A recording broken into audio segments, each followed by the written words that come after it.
and I believe this is the last one. This should be well over 100 Barbarian Camps in about 2 days. As you guys can see, lots of reports from Barbarian Camps, lots of rewards, so on and so forth. So in this video I'm going to show you guys what I got from over 100 Barb Camps, just so we can see if it's worth doing. If you guys don't know what Barb Camps are, if we could just zoom out real quick, click the Barbarian Stronghold, we can see the yellow markers, and they're pretty much all over the map. They drop materials and whatnot. So anyways guys, this video is going to showcase that, and we're going to see if it's worth doing. But before we get into that, I need to show you guys the interview I had with the king of free-to-play, who essentially promoted this idea 2 days ago. Okay, we're just going to give him a ring. Hey, what's going on, Magik? What's happening, my boy Schmuck? You all good, brother? Yeah, I'm all good, bro. I was just wondering if you could give me some free-to-play advice.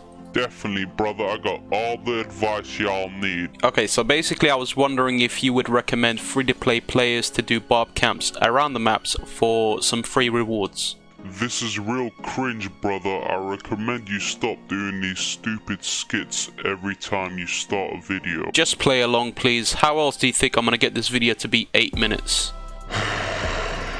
Did you at least recommend Barb chaining first?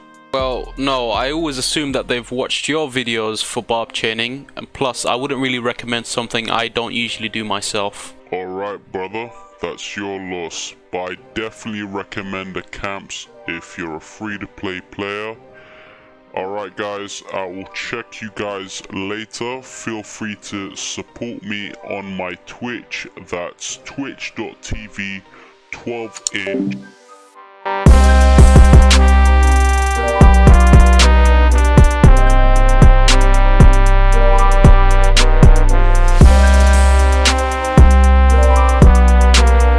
Okay guys, here's how I'm going to do this. First, I'm going to show you guys on the screen what these camps have in their overall drop table, and then I'm going to show you guys drops from 100 of these camps, and then give you guys a bit of a conclusion whether these camps are worth it or not.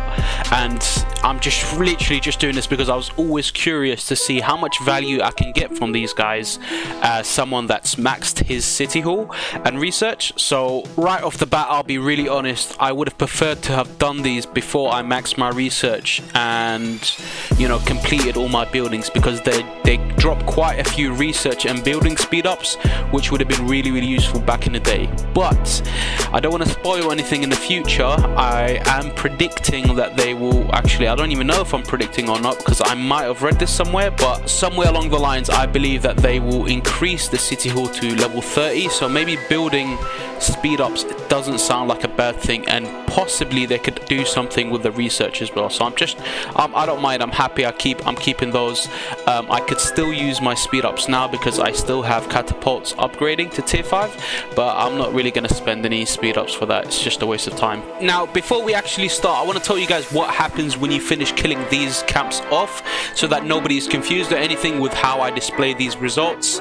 And basically what I want to say is, for each kill on the main camp's chieftain, so the main person or the main chieftain inside that camp, every time you kill that person, you will always get a common drop from the common drop table, okay? And these rewards are either materials, speed ups, keys, or even AP bottles sometimes. But the good thing about this mail drop is that it will always give you 30 gems consistently. I've done this with all the kills and I've always received 30 gems at all times, so it's pretty decent, I'd say. Another thing I wanted to talk about is the actual drops that appear on the map. Now this is truly something that's random, like there's no going around it. That one is pretty much a random hit, and every single time you kill the chieftain, you either get 1 to 3 of blueprints that I'm showing you guys on the screen. I think there's also one more blueprint that I'm not really displaying, but anyways, as I was saying, every time you kill the chieftain you get 1 to 3 of the blueprints, and it's completely random how many you get. So sometimes it's 1, sometimes it's 2, sometimes it's 3. You might get lucky with 3 every now and then. You'll also get a green bracelet blueprint, which I'm not showing on the board because I didn't really pick that one up, and I found that that blueprint was quite useless with, you know, with what I have already. So that was being ignored. Most of the guys in the kingdom were ignoring it. So if you want to go around picking these up, feel free to do so if your equipment is not that great. But yeah, as I was saying, that's how it works. I don't want to leave any of you guys confused. So now we're going to go to the part where we show you guys how much rewards I've gathered from doing this. I think it took me about 2 days to do over 100 kills. But yeah, here's the reward, guys. I hope you guys enjoyed. Please subscribe, like, and comment if you want more videos.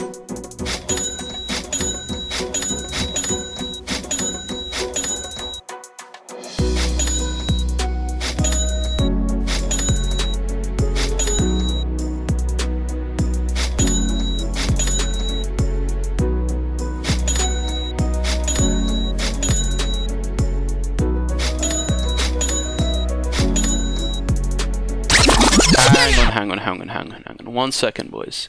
Did you actually think that I would spend my entire Saturday evening editing and cutting, adding up all the rewards one by one, and on top of that adding a ka-ching sound in the background?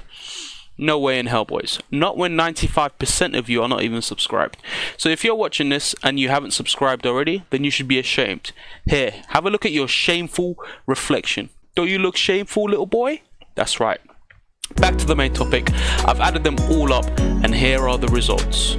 So there's 100 of 10 times 3 gems, so that means there's about 3,000 gems from doing 100, because like I said, they're very consistent. You're always going to get them. So if I done this 100 times, I'm always going to get 110 times 3 gems, which gives me a 3,000 gems, which is not bad at all. And then we've got 23 of 30 times 2 general speed ups, which basically means that I have 46 general speed ups in total.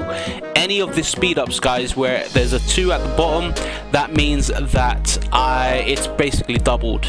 So if I have over here 35, realistically I'm getting 70 research speed ups on the blue speed ups. And if I have, let's say, 37 speed ups for the building, I realistically have 74 30-minute speed ups. So that only accounts for the speed ups. Everything else is the actual value of what I've received on the screen.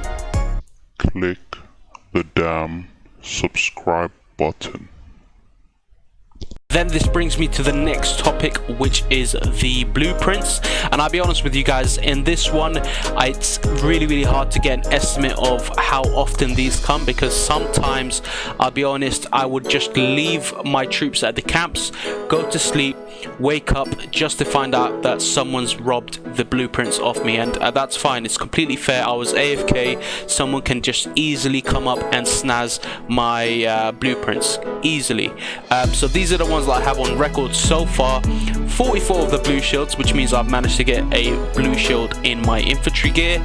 26 of the silent trail, I think that's what it's called, silent trail or silent something, where it helps me with the rage reduction of enemy players.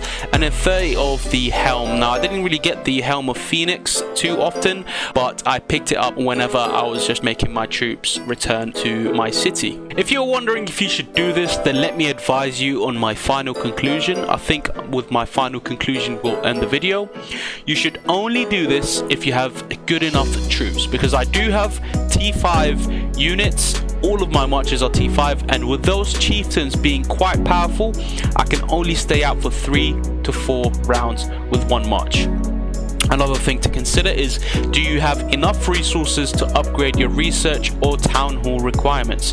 If not, then you should probably stick to farming resources until you got enough time in your hands to venture out and you no longer have to do any research or town hall upgrades. If you fit the criteria like mine and you're just working on commanders and equipment, then I definitely recommend that you should start doing this ASAP, because it really does help down the line. You're pretty much stacking up more equipment. You're going to get that little advantage, or if anything, it's a huge advantage down the line with the equipment, materials and the blueprints, and it makes you very strong later on.